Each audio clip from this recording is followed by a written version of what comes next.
और अब आपको लिए चलता हूं बिग एंड बोल्ड पॉलिटिक्स की तरफ। पहली खबर, पार्लियामेंट से लोकसभा की कार्रवाई आज भी मणिपुर हिंसा की भेंट चढ़ गई। सदन में चल रहे हंगामे को देखते हुए लोकसभा अध्यक्ष ओम बिरला ने सदन की कार्यवाही कल तक के लिए स्थगित कर दी।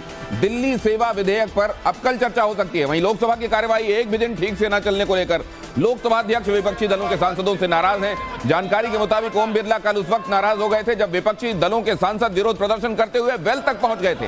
हालांकि लोकसभा अध्यक्ष ने अपनी नाराजगी से दोनों ही पक्षों को अवगत भी करा दिया था। संसद का मानसून सत्र 20 जुलाई को शुरू हुआ था और पिछले 12 दिनों में प्रोडक्टिविटी महज 16% रही है। इस दौरान सिर्फ 5 बिल पास हुए। और अब अगली खबर की तरफ आपको लिए चलता हूं। मणिपुर हिंसा से जुड़ा हुआ यह अपडेट आप देखिए। मणिपुर हिंसा को लेकर विपक्ष के 31 सांसदों ने आज राष्ट्रपति द्रौपदी मुर्मू से मुलाकात की और उन्हें ज्ञापन सौंपा।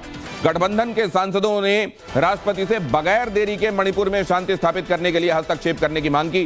साथ ही मणिपुर के हालात की जानकारी भी दी। राष्ट्रपति से मुलाकात के बाद कांग्रेस नेता मल्लिकार्जुन खड़गे ने कहा, हमने राष्ट्रपति से निवेदन किया है कि वो प्रधानमंत्री पर मणिपुर की मौजूदा स्थिति पर तत्काल संसद को संबोधित करने को लेकर दबाव डालें।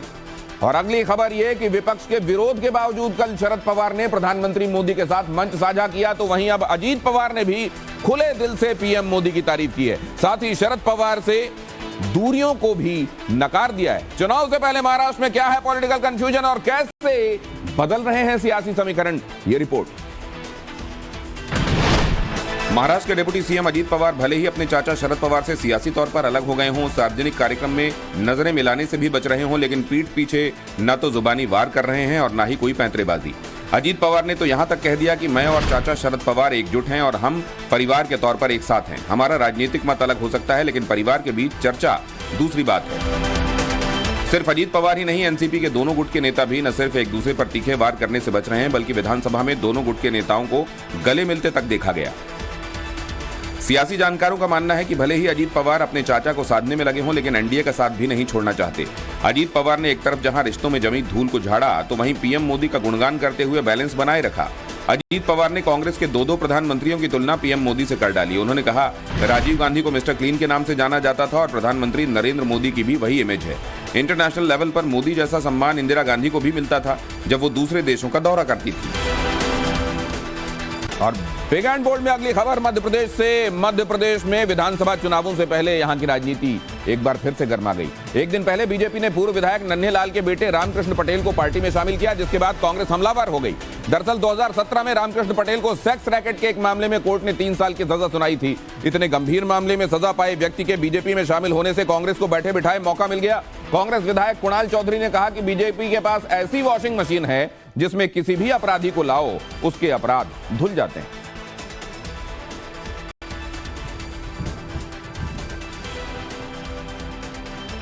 और बिग एंड बोल्ड में अमेरिका जापान की बैलिस्टिक तैयारी, किम और जिनपिंग दोनों पर भारी। ये पूरी खबर बिग एंड बोल्ड इंटरनेशनल में आप देखेंगे, लेकिन उससे पहले आज के पॉलिटिक्स की कुछ और अहम खबरें। Big and bold political quick update. Lok Sabha चुनावों से पहले प्रधानमंत्री नरेंद्र मोदी की अध्यक्षता में आज एनडीए सांसदों की दूसरी बैठक चल रही है। इसमें पीएम मोदी काशी और अवध क्षेत्र के एनडीए सांसदों से मिल रहे हैं। 31 जुलाई से पीएम मोदी अलग अलग समूहों में एनडीए सांसदों की बैठक को संबोधित कर रहे हैं। एनडीए सांसदों की बैठक 10 अगस्त तक चलेगी। प्रधानमंत्री नरेंद्र मोदी ने एनडीए के सांसदों को रक्षाबंधन पर मुस्लिम महिलाओं से मिलने के लिए कहा है। न्यूज एजेंसी पीटीआई ने सूत्रों के हवाले से बताया कि पीएम मोदी ने सोमवार को पश्चिम बंगाल, ओडिशा और झारखंड के एनडीए सांसदों के साथ हुई मीटिंग में ये बातें कही। मीटिंग में पीएम मोदी ने ट्रिपल तलाक बैन करने के फैसले पर भी बात की। उन्होंने कहा कि इस फैसले से मुस्लिम महिलाओं को काफी राहत मिली है। कांग्रेस भी लोकसभा चुनाव के लिए रणनीति बनाने में जुटी है। कांग्रेस अध्यक्ष मल्लिकार्जुन खड़गे और राहुल गांधी अलग अलग राज्यों में पार्टी की तैयारियों की समीक्षा कर रहे हैं। इसी कड़ी में आज कर्नाटक कांग्रेस के नेताओं की दिल्ली में मीटिंग हुई। इस बैठक में CM Siddaramaiah, deputy CM DK Shivakumar समेत प्रदेश कांग्रेस के 30 से ज्यादा नेता मौजूद रहे। औरंगजेब को लेकर आज महाराष्ट्र विधानसभा में बवाल हो गया। बीजेपी विधायक नीतीश राणे और समाजवादी पार्टी के एमएलए अबू आजमी में तीखी नोकझोंक हुई। सदन में नीतीश राणे ने विवादित टिप्पणी की, जिसके बाद विधानसभा में हंगामा शुरू हो गया।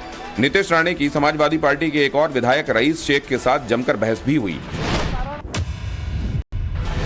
राजस्थान के पूर्व मंत्री राजेंद्र गुढ़ा ने सियासी भूचाल लाने वाली लाल डायरी के कथित तौर पर 3 पन्ने सार्वजनिक कर दिए। गुढ़ा ने दावा किया है कि इन पन्नों में सीएम गहलोत के करीबी और राजस्थान पर्यटन विकास निगम के चेयरमैन धर्मेंद्र राठौर की हैंडराइटिंग है। साथ ही राजस्थान क्रिकेट एसोसिएशन के भ्रष्टाचार का भी जिक्र है। गुढ़ा ने कहा कि वो सरकार को नहीं बल्कि सरकार उन्हें ब्लैकमेल कर रही है।